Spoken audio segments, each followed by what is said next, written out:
Tuhan sekerja, kami menasihatkan kamu, supaya kamu jangan membuat menjadi sia-sia kasih karunia Allah yang telah kamu terima.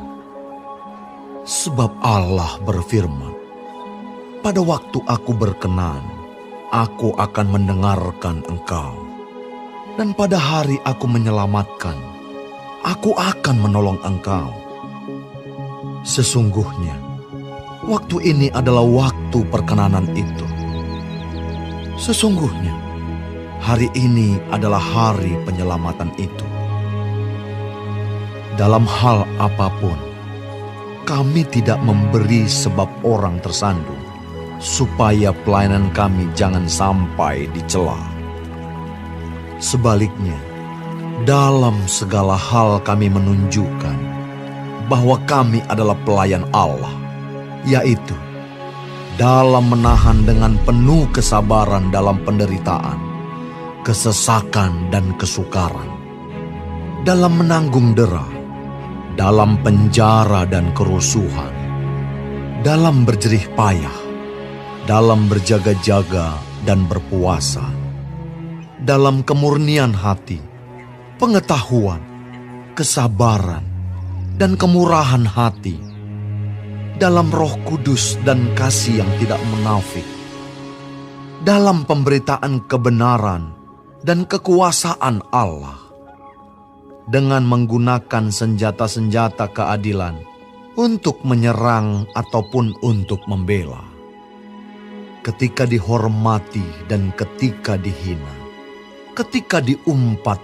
atau ketika dipuji, ketika dianggap sebagai penipu namun dipercayai, sebagai orang yang tidak dikenal namun terkenal, sebagai orang yang nyaris mati dan sungguh kami hidup, sebagai orang yang dihajar namun tidak mati, sebagai orang berduka cita namun senantiasa bersuka cita, sebagai orang miskin namun memperkaya banyak orang, sebagai orang tak bermilik sekalipun kami memiliki segala sesuatu.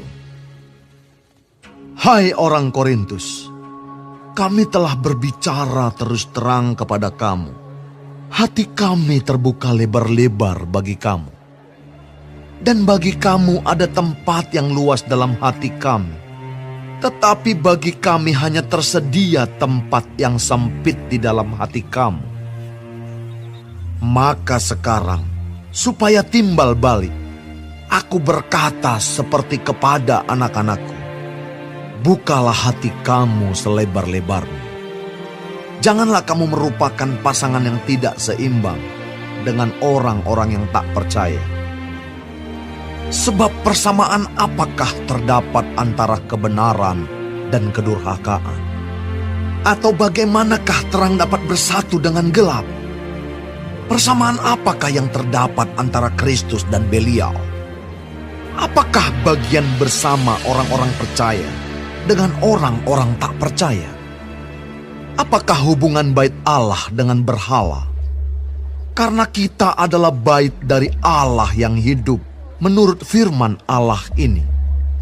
Aku akan diam bersama-sama dengan mereka dan hidup di tengah-tengah mereka, dan aku akan menjadi Allah mereka, dan mereka akan menjadi umatku. Sebab itu, keluarlah kamu dari antara mereka, dan pisahkanlah dirimu dari mereka. Firman Tuhan. Dan janganlah menjamah apa yang najis, maka aku akan menerima kamu. Dan aku akan menjadi bapamu, dan kamu akan menjadi anak-anakku laki-laki, dan anak-anakku perempuan. Demikianlah firman Tuhan yang Maha Kuasa.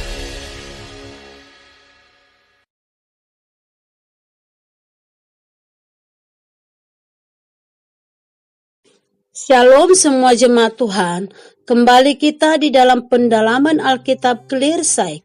Sekarang kita sudah memasuki kitab 2 Korintus 6. Tuhan Yesus memberkati. Di dalam ayat 1-10, kesukaran-kesukaran Paulus. Sia-sia berarti tidak menghasilkan manfaat seperti yang telah direncanakan semula. Lalu apa makna membuat kasih karunia Allah menjadi sia-sia? Artinya menerima kasih karunia Allah tetapi kemudian menghalangi bekerjanya kasih karunia itu di dalam kehidupannya. Kasih karunia memang diberikan secara cuma-cuma alias gratis. Namun bagaimana kita menerima kasih karunia itu dan mengefektifkan anugerah yang kita terima itu? Tuhan tidak menginginkan kita menerima anugerahnya dan kemudian bersikap pasif. Tuhan mau kita menjadi saksinya, memberi kesaksian kepada dunia ini, orang-orang terhilang supaya mereka pun diselamatkan. Paulus tidak pernah melakukan hal yang bisa membuat orang lain tersandung. Sebaliknya, sikap dan tindakan selalu menunjukkan bahwa ia takut akan Tuhan. Pada waktu menghadapi penderitaan, kesulitan, ia tidak menggerutu. Paulus menjaga hatinya untuk tetap murni dan sabar, tetap berdoa, berpuasa, dan konsisten di dalam segala keadaan. Ia menjunjung kemuliaan Tuhan. Kiranya apa yang dilakukan oleh Rasul Paulus ini menjadi ingat-ingatan buat saya dan buat kita semua untuk selalu menjaga motivasi hati kita di dalam Tuhan. Marilah kita untuk berusaha agar tidak menjadi batu sandungan. Di dalam ayat 11 sampai 18, jangan berpasangan dengan orang yang tidak percaya. Orang yang telah menerima anugerah Kristus seharusnya tidak lagi bermain-main dengan dosa. Seharusnya anugerah itu direspon dengan benar dan kudus, menjaga pergaulan, komunitas kita, serta di dalam memilih teman hidup, memisahkan diri dari orang-orang yang tidak percaya kepada Tuhan, memisahkan diri dari penyembahan berhala, tidak kompromi dengan dunia ini. Kita harus mematikan perbuatan kita yang berdosa, makin membencinya dan menjauhkan diri daripadanya. Ada banyak pengaruh dunia ini yang dapat mencemari kekudusan kita. Bisa datang dari bacaan kita, pergaulan kita, tontonan kita, dan lain-lain. Karena itu kita harus memutuskan pengaruhnya, khususnya bagi yang belum menikah atau yang merindukan pasangan hidup. Pesan bagi kita adalah di ayat 14. Janganlah kamu merupakan pasangan yang tidak seimbang dengan orang-orang yang tak percaya. Sebab persamaan apakah terdapat di antara kebenaran dan kedurhakaan? Atau bagaimanakah terang dapat bersatu dengan gelap? Kiranya Tuhan menolong kita untuk tidak kompromi dengan dunia ini, tetapi dimampukan Tuhan bisa untuk menjadi berkat bagi mereka sehingga melalui kehidupan kita, mereka pun mengenal kasih Yesus Kristus. Amin. Tuhan Yesus memberkati.